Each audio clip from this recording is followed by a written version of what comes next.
찾는 아들은 20살 대학생 김수환 씨입니다.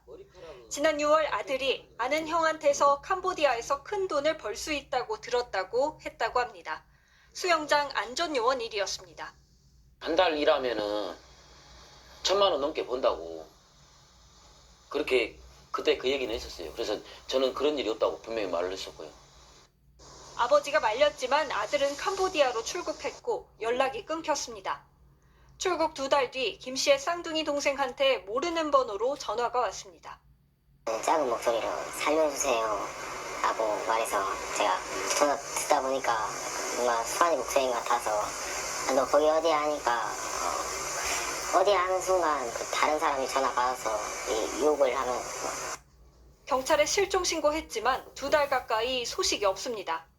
그냥 이렇게 계속 기다리는 방법밖에 없는 겁니까? 일단은 다른 방법은 없죠. 외교 당국을 통해 캄보디아 경찰에 협조를 요청한 것 말고 다른 방법이 없다는 겁니다.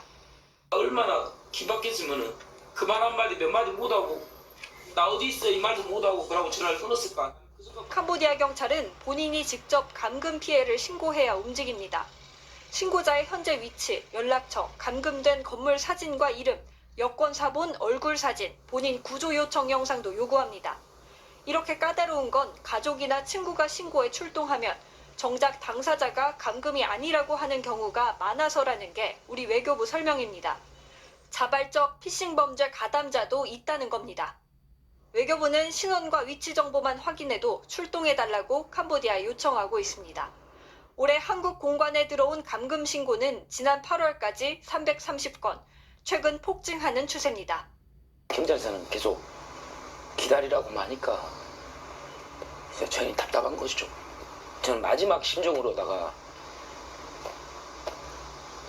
여기 MBC에 도와주라고 전화드린 겁니다. 도와주세요.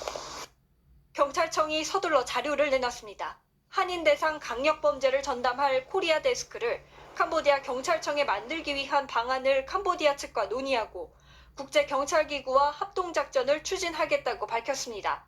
뒷북대처라는 지적이 나옵니다. 캄보디아 측과 협의를 주도해야 할 캄보디아 대사도 석 달째 공석인 상황이 이어지고 있습니다. MBC 뉴스 문다영입니다. 지난달 2일 캄보디아 시아누쿠빌, 범죄 조직에 감금돼 있던 한국 국적 남성 2명이 구출됐습니다. 이들은 보이스피싱 범죄단지 웬치라는 조직 거점에 감금되어 있었다가 인근 호텔로 도망친 뒤 도움을 요청해 구조된 것으로 전해졌습니다. 호텔에서 나오질 못하는 거예요. 그럴까봐. 호텔에 숨어 있다가 호텔에서 이제 대사관에다 연락을 한 거죠. 이들은 IT 관련 업무를 하면 최대 1,500만 원의 고수익을 보장한다는 구인글을 보고 캄보디아로 건너갔습니다. 하지만 사기였고 곧바로 100여일간 가혹한 폭행이 시작됐습니다.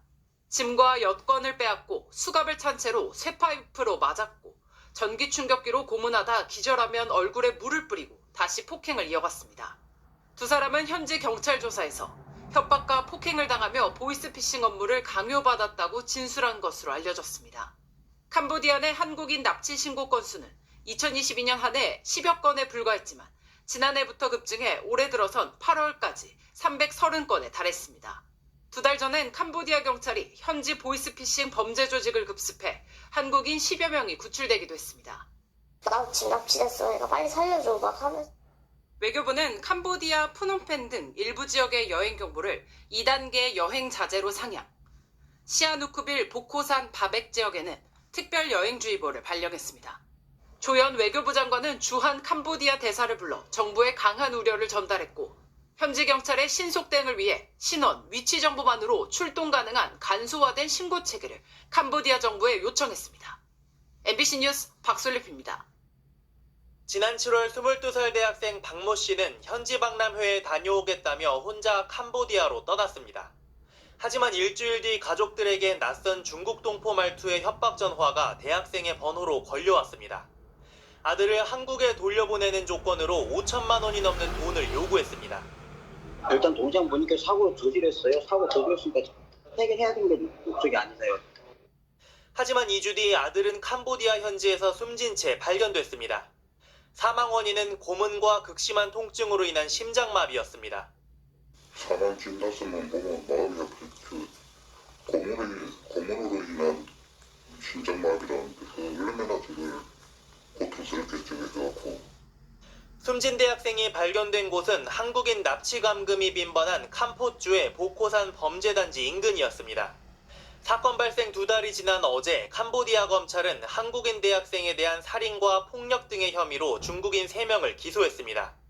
중국인 2명은 대학생 시신이 발견된 차를 운전하고 있었고 나머지 1명은 숨진 대학생이 사망 전 감금되어 있던 보코산 범죄단지에서 붙잡혔습니다. 현지 검찰은 범죄단지를 추가 수색해 다른 피의자 2명의 행방도 쫓고 있습니다. 국내에선 경찰이 숨진 대학생을 캄보디아로 유인한 대포통장 모집책 일부를 붙잡아 캄보디아 취업 사기와 납치에 관련된 용의자들을 추적하고 있습니다. 유족들은 사건 발생 2달이 넘도록 아들의 시신을 돌려받지 못하고 있습니다. 민족들이 지금 계속 그렇게 놔두면 공무로서 진짜 뭐 어떻게 할 도리가 혹시라도 내일이라도 돌아올 수 있을까 그 생각만 하고. 대통령실은 잇따르는 우리 국민 피해에 이재명 대통령도 외교적 총력을 기울이라 지시했다고 밝혔습니다. 캄보디아 일부 지역에 특별 여행주의보가 발령된 가운데 정부는 부분 여행금지 조치까지 검토 중인 것으로 전해졌습니다. MBC 뉴스 공태현입니다.